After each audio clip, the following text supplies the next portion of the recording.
میثم تمار نے امتحان دیا ہے. کسے کہتے ہیں؟ پھانسی اور سولی میں کیا فرق ہوتا ہے؟ ہم لوگ اردو اور عربی کی لغات کو مکس کر دیتے ہیں ایک دوسرے سے، اس لیے حقائق نہیں سمجھ پاتے. آج تک کہیں آپ نے نہیں پڑھا ہوگا کہ میثم تمار پھانسی پہ چڑھے. آپ نے ہمیشہ پڑھا ہوگا میثم تمار سولی پہ چڑھے. دونوں میں کیا فرق ہے؟ اردو زبان میں اس وقت کی مروجہ اردو زبان میں پھانسی اور سولی میں کوئی فرق نہیں ہے. دونوں کا مفہوم ایک ہی ہوتا ہے. ایک آدمی ہوتا ہے، گلے میں پھندا ہوتا ہے، ایک تختے پہ کھڑا ہوتا ہے، وہ تختہ ہٹا لیا جاتا ہے. تختہ ہٹا لیا جاتا ہے، وہ کنویں جیسی جگہ کے اندر لٹک جاتا ہے. جب وہ لٹک جاتا ہے، پھندا تیز ہو جاتا ہے، سخت ہو جاتا ہے، اس کی گردن کی ہڈی ٹوٹ جاتی ہے یا اس کا سانس گھٹ جاتا ہے. 3-4 منٹ میں تڑپ تڑپ کے مر جاتا ہے. اس کو ہم اردو زبان میں کہتے ہیں پھانسی، اور اسی کو اردو زبان میں سولی بھی کہتے ہیں. عربی میں یہ نہیں ہے. عربی میں سولی کسی اور چیز کو کہتے ہیں. وہ کسے کہتے ہیں؟ وہ یہ ہوتا ہے کہ، اور اس کو ریفرنس اس طرح لیجئے گا، آپ کو پتہ ہے حضرت میثم تمار 3 دن تک سولی پہ چڑھے رہے، جبکہ پھانسی تو 3-4 منٹ میں ہو جاتی ہے. اس کا مطلب ہے وہ کوئی اور چیز ہے. اور میں ہمیشہ بچپن سے سوچتا تھا کہ یہ کیا مشکل ہے، پھانسی تو 3-4 منٹ میں لگتی ہے، میثم تمار 3 دن تک کیسے رہے تھے؟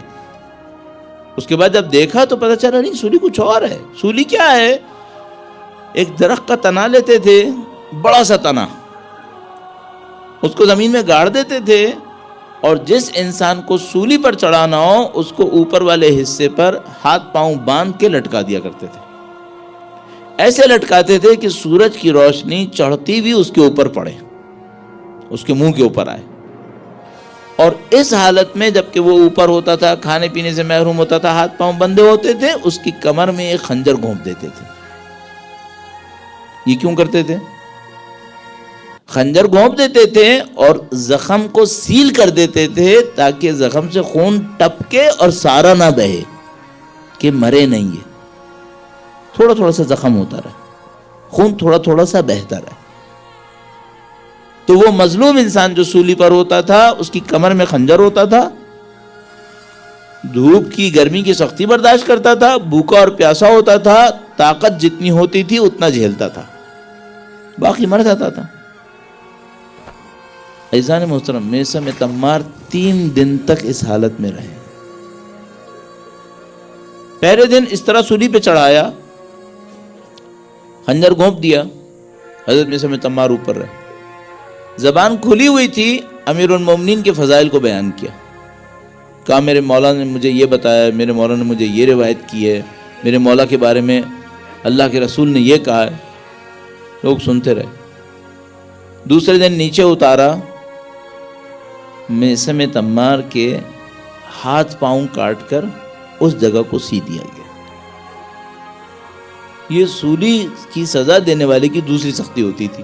ہاتھ پاؤں کاٹ دیا کرتے تھے، چاروں ہاتھ پاؤں کاٹ کر کھال کو سی دیا کرتے تھے تاکہ خون بہے نہیں، زندہ رہے. اب زندہ بھی رہے، ہاتھ پاؤں کٹنے کی تکلیف بھی سہے، اور جو اوپر ہے وہ تو علیحدہ ہی.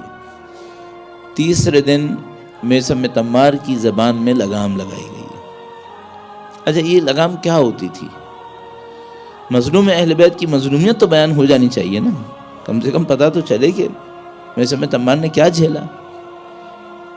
عزیزان محترم، یہ جو لگام ہوتی تھی وہ ایسی ہوتی تھی کہ منہ میں جانور کی طرح جیسے رسی باندھی جاتی تھی. یہاں پہ ایک لوہے کا ٹکڑا ہوتا تھا، لوہے کا پیس، وہ یہاں پہ لگا دیا جاتا تھا. اس لوہے کے پیس کے ساتھ ایک سوئی ہوتی تھی، وہ سوئی زبان میں گھسیڑ دی جاتی تھی.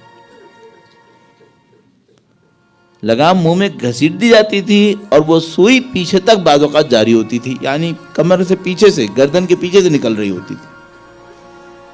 تیسرے دن میثم تمار کو لگام لگی. میثم تمار نے یہ سب سہا. یہ سب کیوں سہ رہے تھے؟ مولا امیر المومنین کی محبت میں.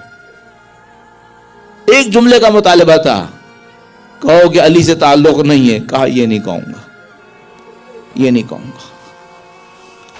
مولا امیر المومنین نے ایک دفعہ میثم تمار سے پوچھا تھا، اے میثم تمار، تیری کیا حالت ہوگی جب تجھے سولی پہ چڑھایا جائے گا میری محبت میں؟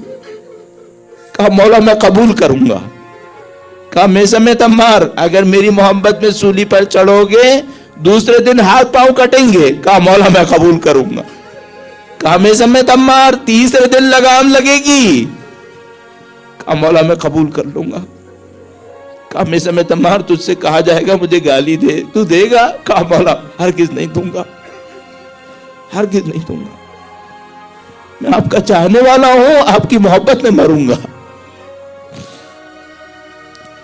مولا نے یہ بھی بتایا تھا کس درخت کے اوپر پھانسی لگے گی. اس درخت کو آ کر پانی دیتے تھے، کہتے تھے یہ میری قتل گاہ ہے، یہ میری قتل گاہ ہے. یہ اہل بیت کے چاہنے والے. اچھا اہل بیت کے چاہنے والے یہ ساری قربانیاں کیوں دیتے تھے؟ ان کو پتا تھا ہمارے سید و سردار کی قربانیاں اس سے زیادہ ہیں، اس گھرانے کی قربانیاں اس سے زیادہ ہیں.